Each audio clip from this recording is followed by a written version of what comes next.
Hi everybody, I have news right now that I'm not happy about. Many of you probably wouldn't care if you're Americans and you don't follow British politics. I happen to be very much a fan of the British system more than ours in a lot of respects, except for that House of Lords. It doesn't really make any sense, I don't think, over there or here. Basically, you have an entire House, which would be our Senate, which are lifetime peers. They never get deselected or anything. They're just there forever, and they get to vote on laws. And it's a major problem over there. But what's going on in Britain is that there's this war going on within the Labour Party there, and one of the parties that has been trying to gain something off of it actually has a lot of ideas that I agree on much more than any party here in the United States. They are called the United Kingdom Independence Party, UKIP. And basically what they want to do is restore direct democracy. What does the direct democracy mean? It means devolving more powers to the local level and not having these multinational organizations. For example, in their case, the EU, in which you have these unelected bureaucrats making decisions on your commerce, on your labor laws, on your environmental laws. There's all of these issues that have caused the British, if you have not been living under a rock over the past year, they've caused the British to leave the EU, the first country that is set to leave the EU. And I believe there's going to be a couple more countries. I think Italy is the country that by far is most vulnerable to leaving the EU. And France could be on the chopping block. Believe it or not, these countries that they were the archetype for multinational cooperation, that they formed the League of Nations, they formed the United Nations, they formed the EU. Believe it or not, they may be the ones that are going to break it into a million pieces. And at some point, I think that you're going to have to see some change in the UN. It can't keep going on the way it is, where it's a farce of an organization. It doesn't have any goals. It's pretty much run by a bunch of countries that are led by tin horn dictators. But what happened today was a setback, and I'm personally not happy about it, even though I don't have any stake in it. I'm not British. I don't have British citizenship. I hardly know anybody in Britain. But the defeat by Paul Nuttall in the Stoke-on-Trent, I think it's called.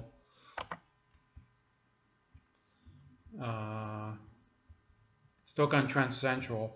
He lost by a pretty bad margin. Well, actually, it was only 2,000 votes if you think about it.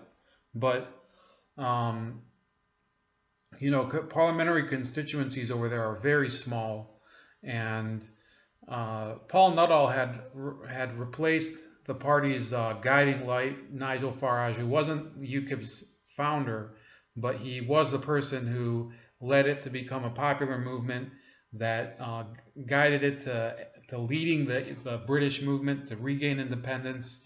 And he resisted all of the rhetoric and propaganda, claiming that Euroscepticism is fascism and everything.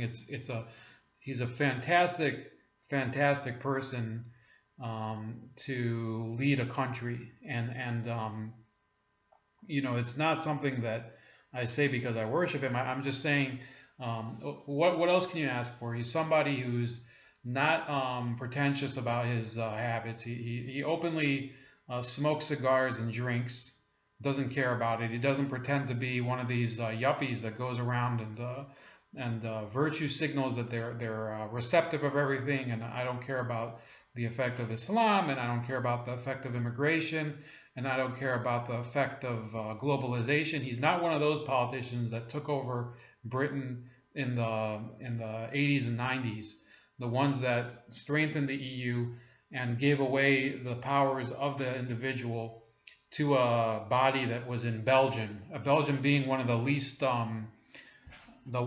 functional states in the EU. And this defeat in Stoke by Paul Nuttall, who's his successor, a guy who, I mean, I don't think he's a bad politician, but he lacks all of the real fiery qualities that brought UKIP to the popular conscience in Europe and specifically in Britain. This really shows, I believe, and I just posted on a forum that I'm on that is mostly for British Brexiteers. I said, you know, Nigel Farage, your country needs you. We can wait here in America, because Farage is actually a friend of, guess who? Our president, Donald J. Trump. But to me, I think it's more important for him to worry about his own country. And I'm saying that respectfully. I think that, you know, we can handle the politics here in the United States the way it's going right now. We have a number of very solid people here in the United States, Rand Paul, that are arguing for returning more powers to the individual and to local governments. Let's not forget, I mean, you can't just let the government completely fall apart, but the best option is to keep it as local as possible, keep the politicians as responsible as possible to the locals. That's something, believe it or not, these Democrats going to these town halls, that's what they were arguing against. They were arguing for the TPP, the Hillary supporters at least, the Bernie supporters not so much. They were arguing for doing these mandates on the national level, having activist judges who would decide major social issues based on their own vision instead of on the Constitution. That is, and I'm not even exaggerating, that is the parallel between the United States liberals and these laborites in England, or these at least the globalists in England, and the rest of Britain. I really shouldn't say England. It's Great Britain. It's England, Scotland, Northern Ireland, and Wales. So, I mean, I think for me it shows, unfortunately, there is a limit apparently to how successful UKIP can be in a country where these two parties are trying their hardest just to keep third parties out of parliament, to fight them tooth and nail. Nigel Farage himself came sort of close to earning a seat a couple years ago, and I'll tell you about that one. Okay, in 2015, Farage ran in Thanet South, or South Thanet, I don't know, I hear it both ways once in a while. And he earned 32.4%, which was a major jump from 5 years earlier in 2010. And that election could actually be reheld because of some sort of violation by the guy who did win, this Conservative Party leader. And my point here is that it's going to be very hard. It's a hard climb, and we can't complain. It's really our undoing for decades and decades and generations of Americans and British and I don't know what other countries have this system. The first past the post system is what they call it in England and Britain, sorry. And this means that for a given constituency, let's say here in Ohio, for example, I think I live in the 13th Congressional District. And the person with the highest total of votes gets the seat. So okay, that's fine. It's fine with me that you have locals voting for that constituency. But my proposal would be this, okay, and it's something people should think about. There's all these people that hate the Electoral College. They hate the way Congress runs. They want the popular vote to determine everything. I have an alternative, okay? What you could do is you could have first past the post constituencies. You could have the Senate, which votes on the statewide level. That's fine. But in the case of a lot of countries, I think Britain would be one of them. You should have an at-large seats You could vote along party lines. You could vote for, let's say, the Conservative Party. You could vote for they have a Green Party there. They have the Liberal Democrats, which are kind of like these pussies that they just believe anything goes, and anything that the EU says is fine. Yeah, go ahead. You can vote for them, and it will be proportional. That's the way it works in a number of countries around the world. Proportional representation. You basically get a list of candidates together. It's called a slate. It's called either a slate or a list. And you'd put, hypothetically, you could put as many candidates on the list as are in that parliament. And by the proportion you get, you'd get the number of candidates on that list in the order that you pick them. And they would be, your representatives for those at-large seats. I think that's a system that we could integrate. We don't have to switch all the way. It's fine to keep seats that are accountable on a just on a local basis. I think that it's fine to really look for a way to include more parties while keeping stable aspects of this system in place. The Electoral College, for example. I argued that liberals don't really care about the popular vote because obviously in Britain they lost the popular vote and it wasn't even close. It was a wash. They lost England, they lost Wales by even a larger margin than England, and they won Northern Ireland and Scotland, which that sounds like an accomplishment, but those are very small demographic areas. Northern Ireland is pretty tiny, and Scotland I think has like 8% of the population of the UK, something like down there. I mean, don't hold me to it, but the Scottish people they got thanks to the great open-mindedness of the British public, they got a lot of the powers devolved back into Scottish Parliament. The same goes for the Welsh.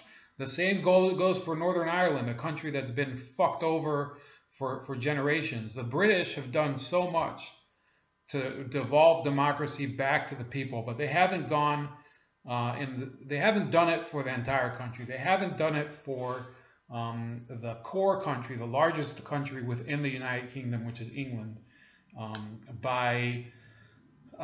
First of all, they don't have an English parliament. So all the laws for England are mandated by Whitehall, are mandated by, it's Whitehall is the British Parliament. And therefore, you have direct democracy for some in the UK, but not for all. So that's you could even call that no taxation without representation. That's something that they should take up. Now, if they decided not to do it, that's really up to them. I mean, I can't prescribe solutions for a country I'm not part of without somebody else saying, that might be a great idea. I think the best idea for me, or as it appears to me, would be to set up an at-large group. In fact, I think the House of Lords, they should ditch it. What's the point anymore? You could have people get honorary titles. I mean, there's nothing wrong with that, but it shouldn't actually mean anything anymore. You're trying to restore public confidence in the government after the UK they've had a number of just horrible prime ministers. They had, it's subjective, but Tony Blair, remember, he came out of, he left power. People were talking about trying him as a war criminal in Britain. I don't know why they're going to hold him to that strict of a standard, but he definitely deceived a lot of his countrymen by getting them into the war in Iraq. And, now he's trying to get them to rejoin the EU in a second referendum. That's not the way direct democracy works. After him was Gordon Brown, another moron for the Labour Party. And the Labour Party has since then devolved into a basket case. They're run by the one person who shows why Bernie Sanders should never be in charge of anything. This guy, his name is Jeremy Corbyn, is basically the white Keith Ellison, this idiot that he supported the IRA back in the 80s when they were bombing his own country, and that's who they have running their party now. And yet the Labour Party still has people in the House of Lords. The Labour Party is still this is a person who's in charge of a party, and he's against the very system that he's a leader in. Then you also have David Cameron, another conservative leader who most people believe was not satisfactory at all. He was widely just panned by the public. They didn't. First of all, he was a snob. He went to Eton, the most exclusive prep school in England. In England, a prep school is actually called a public school, which in America means the exact opposite of a prep school. But anyway, there was David Cameron. Now you have this, what's her name? Theresa May. She's, I don't know like how it's going down there. There's a lot of people dissatisfied within the Brexit movement with her. So we're going to have to see how it happens. But they need a person that will push for more direct democracy. It's beyond talking about the EU. It's talking about giving more powers to the individual. And that's why I believe that for their sake, they should try to get him to come back and lead that party to a better and more relevant future. Something where they can offer more than just hating on the EU, which is that's fine. But there's life after the EU. Their vision from now on should be life after the EU. That should be their slogan. That should be their plan. They should be making a complete emphasis on the life after the EU, and to stop this this nostalgia for this fucked up loser union that never did anybody good. After all, Farage himself made fun of there was so much in the EU that was dependent on Belgium, which is a party that's a country that itself would probably fall apart in a few years. They have no core identity. It's divided between 2 or 3 communities that have no common identity at all, and the only thing uniting Belgium is its monarchy. So anyway, you know, maybe you're not going to find that very interesting if you're an American, but I do, and it's my channel. So if you wanna find out more, just comment below. You can send me a message on my Facebook. I'll be happy to discuss this with you. And please, let's support people that are for direct democracy and for returning the decision making to the local level. This is Ramon with Bold Like a Leopard, and we'll see you around the bend.